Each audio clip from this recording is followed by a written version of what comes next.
Muy buenas noches, reciban el saludo de nuestro programa del Pueblo, del colectivo Mauta, a través del canal Jara TV.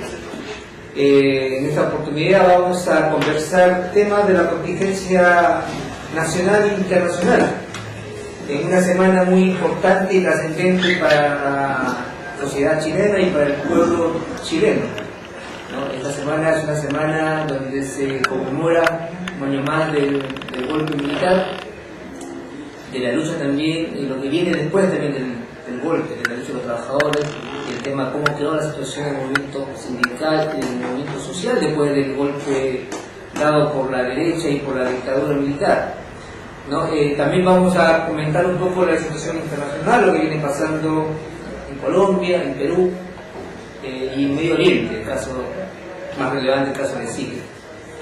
Bueno, empezando el programa, esta semana hubo nuevamente una movilización estudiantil convocada por la ACES, por la CONFECH, que principalmente busca de nuevo reivindicar y continúa el proceso de las demandas estudiantiles por la educación pública gratuita y de calidad, ¿no? En el marco de la contienda electoral que se viene acercando, en el marco de las diversas propuestas y promesas de los candidatos, los estudiantes nuevamente alzan su voz y demandan de parte de la clase política que asuma su papel, su condición, y que se comprometa dentro de sus programas políticos esta demanda, acoja esta demanda de una educación pública gratuita y de calidad. También está el tema de las luchas que se vienen dando a nivel sindical, ¿no? Hace 2 semanas en el último programa comentaba una lucha de diversas organizaciones sindicales, de diversas empresas que han estado en huelga. El caso de RICA, el caso de Correos Chile, el caso inclusive de trabajadores de la Posta Central, que han estado en constantes huelgas, negociaciones colectivas. Bueno, en esta noche tenemos el agrado de poder conversar y compartir un poco la experiencia del movimiento sindical, en este caso del SINTRAC, el Sindicato de Trabajadores de la Construcción, contratistas y subcontratistas, ¿no? Tenemos en estos momentos a Sergio Alegría, presidente del SINTRAC, para poder compartir un poco la experiencia que ellos tienen como parte del sindicato en esta lucha sindical que es constante, ¿no? ¿Cómo se ha ido expresando las diversas luchas del movimiento sindical, específicamente del SINTRAC, la experiencia que conocen como SINTRAC, en el marco también de estos 40 años, porque para nosotros es importante ligar esta lucha y estos movimientos sociales con 40 años. ¿Qué ha pasado después de 40 años? ¿No? 40 años donde se quiso borrar la memoria histórica, 40 años donde se quiso ocultar una verdad histórica, se quiso aniquilar, si se podría decir, el movimiento popular, el movimiento social, el movimiento sindical, evitar toda forma que el pueblo se organice, toda forma en que el pueblo reclame por sus derechos. Bueno, vamos a partir por dar la palabra a Sergio para que nos cuente un poco lo que es el SINTRAC primero, para que nuestros amigos que nos sigan a través de internet, a través de las páginas en vivo, canal, puedan un poco conocer el SINTRAC, y muchos trabajadores que nos están viendo también un poco ver lo que está haciendo el SINTRAC y cómo poder vincularse también. Buenas noches, Sergio. Hola, buenas noches. Bueno, ante todo agradecer por la invitación. Decir, primero, esta es una organización de trabajadores que pertenecen a empresas de contratistas, subcontratistas, trabajadores de empresas. Que hay un concepto un poco ahí que se malentiende. El contratismo y el subcontratismo, nosotros organizamos los trabajadores que trabajan en esa empresa.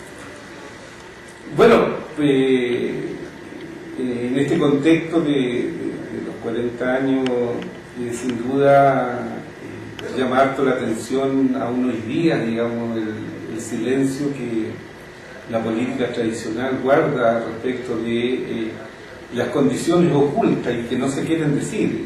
Hablo específicamente cuál fue el resultado para los trabajadores de esta dictadura militar, no solo aquí en Chile, sino que en América Latina. Pero, como decía, un silencio que ya pasa a ser vergonzoso, donde no hay ningún elemento de cambio, no se discute sobre el tema de los trabajadores. Digo esto porque sin duda el paso de la dictadura en los trabajadores hoy día deja una huella profunda y que tiene que ver con los más de 180 artículos que la dictadura militar le quitó a los trabajadores como derechos adquiridos que tenían los trabajadores. El sistema de seguridad social, que fue cambiado por el sistema de AFP, y casualmente con este tema del sistema de seguridad social se le cambió solo a los trabajadores, no a las Fuerzas Armadas. Era tan bueno que no quisieron las Fuerzas Armadas hacerse parte de este nuevo sistema social, que hasta hoy día gozan en el paraíso respecto de la bondad del antiguo sistema de previsión social. Hablo específicamente de las Fuerzas Armadas. Y así una serie de elementos que de una u otra manera este paso de la dictadura le dejó como una huella imborrable, digamos, al conjunto de los trabajadores. Un plan laboral elaborado por el hermano de Sebastián Piñera en los años 79-80, que hasta hoy día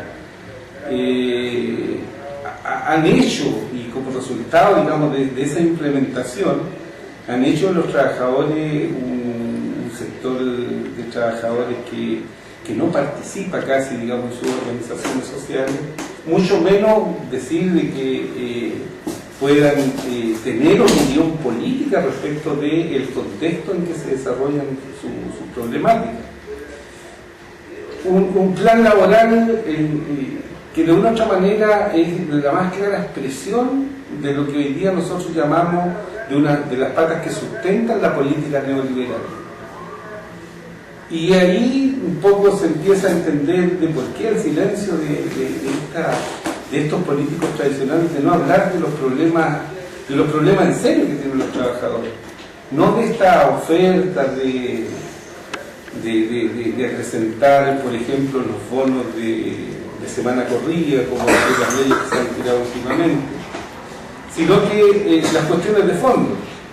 Un plan laboral que de una u otra manera inaugura en este país, en donde las relaciones laborales se tejían o se entendían como sujetos de la relación laboral solo los trabajadores divididos en empleados y obreros.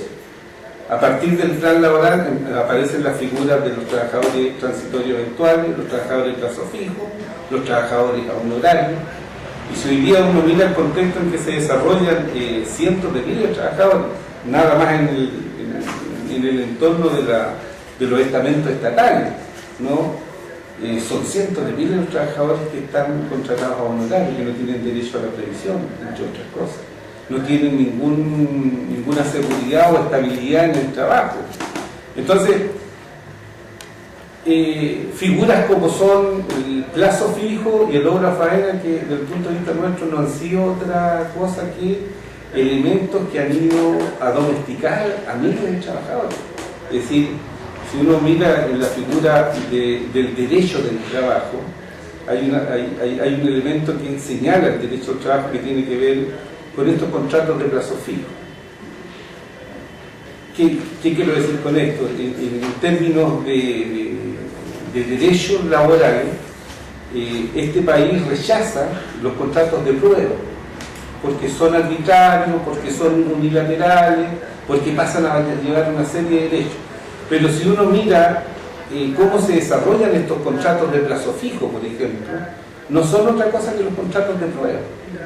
¿Qué quiero decir con esto? En este país, a todos los trabajadores, vayan a ser contratados por obra faena, vayan a ser contratados de plazo indefinido, se le hace un contrato de 30 días.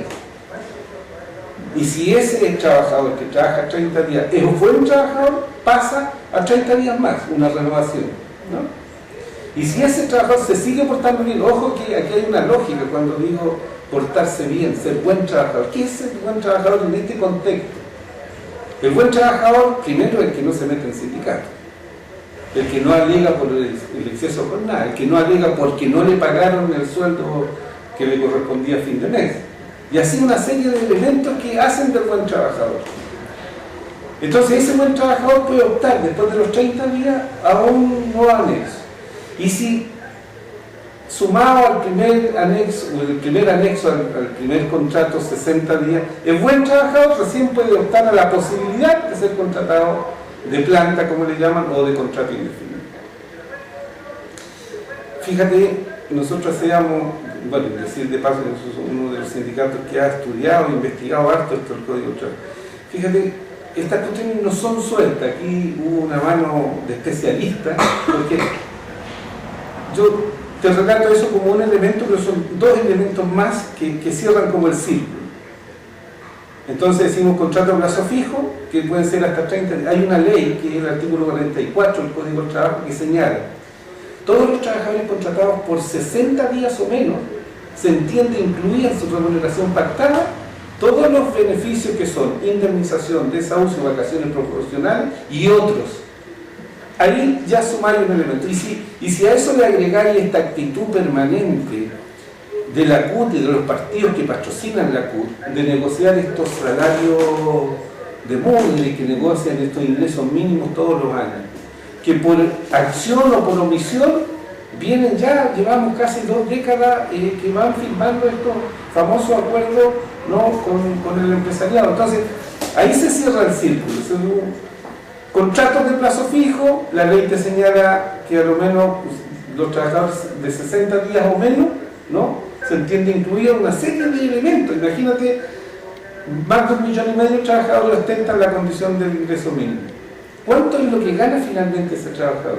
Si le sacamos la imposición, hoy día ¿a cuánto? A 210, le saca la imposición, se supone que el trabajador no vive de la empresa, tiene que pagar locomoción, tiene que colar, es decir, una serie de elementos. Si le sacáis, y entre medio también el tema de la gratificación, que en este país también está desvirtuado, porque aquí siendo un país que está reconocido, que la utilidad promedio que tienen las empresas de este país son sobre el 20 o 25%, no pagan utilidades, no comparten la utilidad de la ganancia con los trabajadores. Lo que hacen, por un tema legal también, pues para eso hicieron las leyes, te suman la gratificación al sueldo pactado, y con eso te hacen el promedio de ingreso de 200 o 210 mil pesos. ¿Te fijas? Entonces, en esa figura, y más aún si le agrega el elemento político, de que una de las patas de la domesticación de los trabajadores son los contratos a plazo fijo. Es decir, ¿quién no se hace empresario en un país en donde a los trabajadores que se les contrata durante los 60 primeros días se dota del mejor elemento productivo, a bajo costo? Por eso decía estas 3 patitas, ¿te fijas? Entonces, obvio, o sea, aquí cualquiera puede ser empresario con estas leyes. Entonces, eso es lo que no se habla, eso es lo que no se discute, ni se plantea, ni se cuestiona en estas famosas candidaturas. ¿Por qué no se cuestiona? Porque eso es pelear contra el sistema. No es pelear con un empresario de turno, o pelear con esta empresita, o esta pyme, no. Eso es pelear contra el sistema. Y cierto, los que ayer nos enseñaron a pelear contra la dictadura, hoy día nos queda más claro por qué no nos enseñaron a pelear contra el sistema.